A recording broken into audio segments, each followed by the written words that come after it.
Welcome, students and staff. Today, I want to talk with you all about managing intimate relationships in the face of COVID-19. As you are well aware, COVID-19 has caused and kind of put a lot of stressors on us personally and economically. And as a result, a lot of us are engaging in behaviors that might undermine our health and well-being in the long term.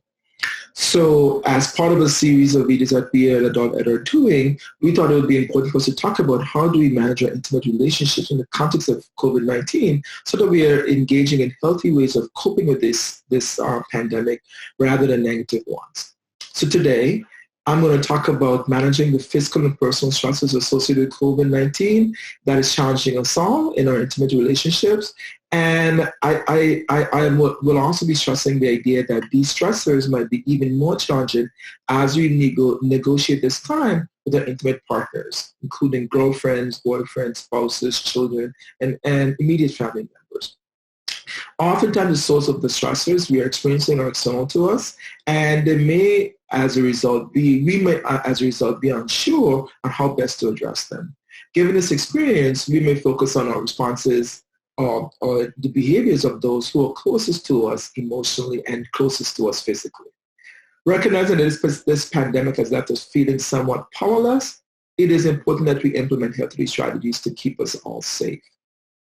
Today, I want to talk about the challenges that, one, victims of intimate partner violence may experience, and two, behaviors that perpetrators may engage in. In this conversation, I will use the she-victim approach. I will also use the he perpetrator pronouns. I recognize that they may not represent all situations. And also in this conversation, I will use kind of a more heteronormative approach addressing IPP, i.e. I will talk about male-female relationships, recognizing that some of the folks that we work with are in same-sex relationships. The issues, however, are still relevant for same-sex couples, and I want you to kind of take them in with that spirit. And the last thing I'd like to acknowledge is that there are no two circumstances that are alike. So this talk will not speak to your specific issues, but rather highlight common issues that might be present across multiple situations. Let's talk about things I would like to consider. Let's begin by talking about things I would like to consider for the victims. Victims who experience of intimate partner violence are facing unique challenges because current requirements to keep us physically safe is that we use physical distancing strategies to keep us safe. And this might be seen as by perpetrators as a way to control you, the victim.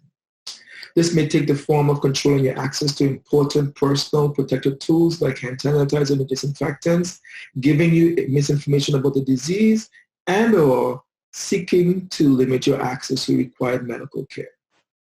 As a result, the supports you usually have access to may be temporarily interrupted because shelters may be full, or not accepting new referrals, or being in close proximity with others may be another deterrent to seeking the support that you do need. And for those of you who are in high-risk groups, i.e. those of you with heart problems or hypertension or ongoing medical concern, who may be at increased risk because of your medical condition, you may not feel like you have the option of accessing support services that are community-based because of the risk that might pose to your physical health. And your travel conditions may negatively impact your access to the tools in your safety plan if you have one already developed. And I'm going to come back to that idea of a safety plan later on. And finally, because of the COVID-19 guidelines, the perpetrator may escalate his abusive tactics or her abusive tactics and by using isolation strategies. So given all of that, how do we move forward?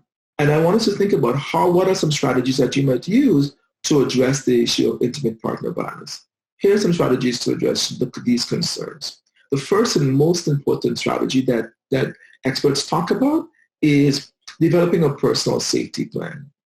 This plan is a practical way to remain safe while in an intimate relationship, planning to leave, or even after you've left one. And we have included in a link to this video a summary of what a safety plan is and developing a safety plan from the National Hotline for Domestic Violence. Please review and use if needed. Simply you just go on the website and you click on the link and it takes you to those web pages that talks about how you develop one of these. You should also consider if there are extended family members and friends that you might be able to stay with in the context of this pandemic that's going on. So the first strategy is developing a personal safety plan. Second strategy is practicing self-care. Taking time to care for your health and well-being is important to do this. And some of the things that you can do is making sure that your basic needs are met.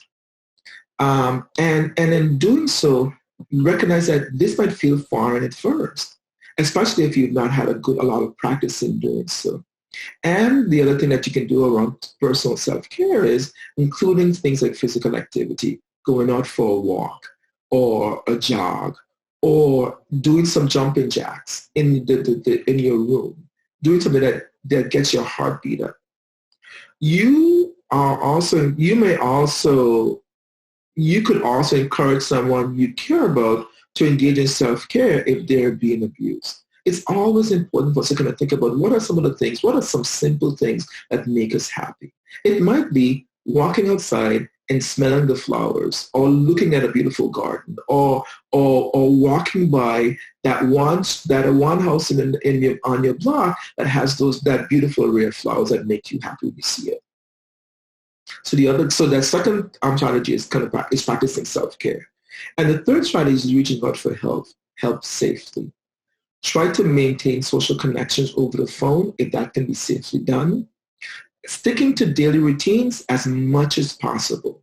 While the COVID pandemic has kind of caused disruptions in our regular routines, there are things we do that can continue. So for example, if we go to bed at a specific time and we wake up at a specific time, continue to do that. Kind of think about what are the ways that we can kind of add some normalcy to this experience. The other thing that I would say around reaching out for help is accessing national hotlines.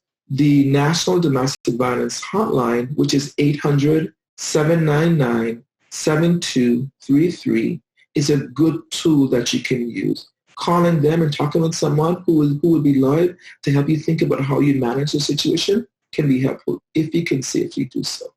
If not, you may be also able to log on to the website by going on to thehotline.org. That is the THE hotline, HOTLINE.org. There you will find some resources to help you work through how you might manage and get yourself safe.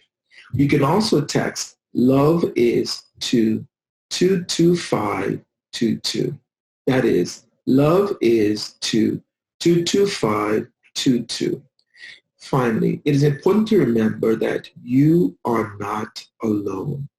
And as you are managing these situations, there's some supports that are out there that might require additional effort to access, but you can definitely make them work. Now I want to take a little bit of time and switch gears and talk to the perpetrators of violence more directly. In talking with these individuals, I want to bring to the fore what if you've been accused of somebody who describes you as being oftentimes somebody who engages in perpetrating violence, recognizing that this COVID-19 also impacts you. You may see this as this pandemic is an opportunity to get control over your partner, you view as being out of control. And this challenge might be heightened by the physical and personal stressors that are associated with COVID-19. So as your stress level goes up, you might think of it as this is something I need to do importantly now and more strongly now. Oftentimes the stresses that we are experiencing are external to us, and as a result, we're not sure to address them. Given this experience, we may focus our responses on those who are closest to us and who are more emotionally intimately involved with us and closest to us physically. Recognizing that this pandemic has left us all feeling somewhat powerless, it is important that we implement healthy strategies to keep us and those we care about safe. To help you manage your inclinations to control your partner's actions, I want to talk about some de-escalation strategies that you should be using when you find yourself becoming agitated. And so the first one is recognizing when you're getting upset. So simple signs that are there include things like your heart racing, you're beginning to sweat, your hands get all clammy, your voice is getting louder, and you begin to walk or pace around the room. And so when you see yourself engage in those behaviors, you recognize that, okay, I'm becoming upset, and I need to do some things to manage these situations, and I'm going to talk about those a little bit later. The other thing that I will say that you would need to do is avoid overreacting to situations by engaging in some self-management strategies. And these are some things that you can do as you find yourself becoming more and more agitated. So for example, if you're in an apartment or a house and you can, go take a walk around the block. On your walk though, don't stop at a liquor store and buy liquor. Don't engage in activities like smoking, using illicit drugs that may undermine your clear thinking. I know sometimes we like to think of, illicit substances as tools to help us calm down, but sometimes they can dampen our senses and as a result, dampen our ability to kind of actually fully take in what's going on around us. If you find yourself getting hot, drinking some cold water. It's amazing how a drink of cold water can help to just bring the temperature of your body down and bring the experiences down too. If you're standing, sit. If you're sitting, lean back. These are things that help us. It's really hard, if you think about it, for us to argue leaning back. Most times we want to jump forward or we want to do something that kind of gives us that dominance. The other thing that we would say is that practicing deep breathing strategies. So kind of think about how we might do something like breathe in for 2 and breathe out for 4. And doing that for about 4 or 5 minutes. It's amazing how simple strategies like this can help us be able to control our anxiety or control our emotional reactions to the situation that's going on around us. Another thing that we can do is minimize and discontinue or use of threatening or intimidating nonverbal actions. So while we sometimes think of our actions as being benign or not challenging, things like yelling or starting over the victim or throwing things are indirect ways of saying to another, you're next. And so if you find yourself wanting to do something like that, taking and saying, you know what, I need a timeout, I need to step away from this for a minute and walking away. The other thing I will say is a recognition that we all need to respect your partner's right to personal space and choice for her or himself. And so if she needs some personal space, she should be allowed to have that. And you shouldn't feel intimidated by that. Now, this is always hard. But when we're feeling wrong, it's hard sometimes for us to develop empathy and then develop your ability to see the experience from the perspective of your partner or others. Even if you think no one has seen your perspective, I should say especially if you think no one has seen your perspective. But it is important for us to empathetically see things from your partner's perspective and be able to hear how your actions are impacting them. Remember, the only person you can control is yourself. That's the only person you have control over. And if you are finding these are especially challenging, reach out for social support to your social support network if you feel as if you want to use violence. Again, we want to reach out to social supports that are healthy. So Don't reach out to your friends who are going to say to you, man, forget about it. Let's go drink some wine or drink some liquor or buy a fifth. Rather, reach out to somebody who you know is going to have some sage advice for you around how you might be able to manage this, keeping you and your partner safe.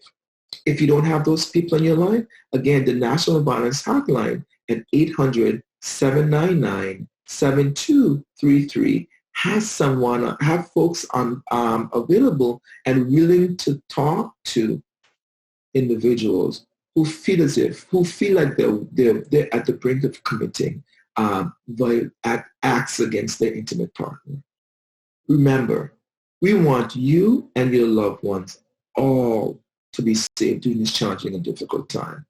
You have an important role to play in ensuring that this happens. And we at New Haven Adult Education are here to support and help you achieve this goal. Again, we want you and your loved ones all to be safe during this challenging time.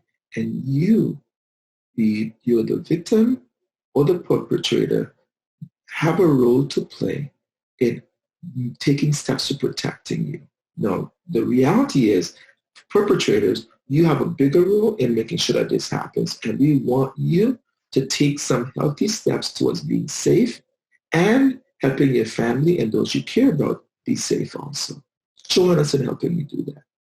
And we hope that these strategies that we've outlined today are helpful and can help you take those steps into doing so.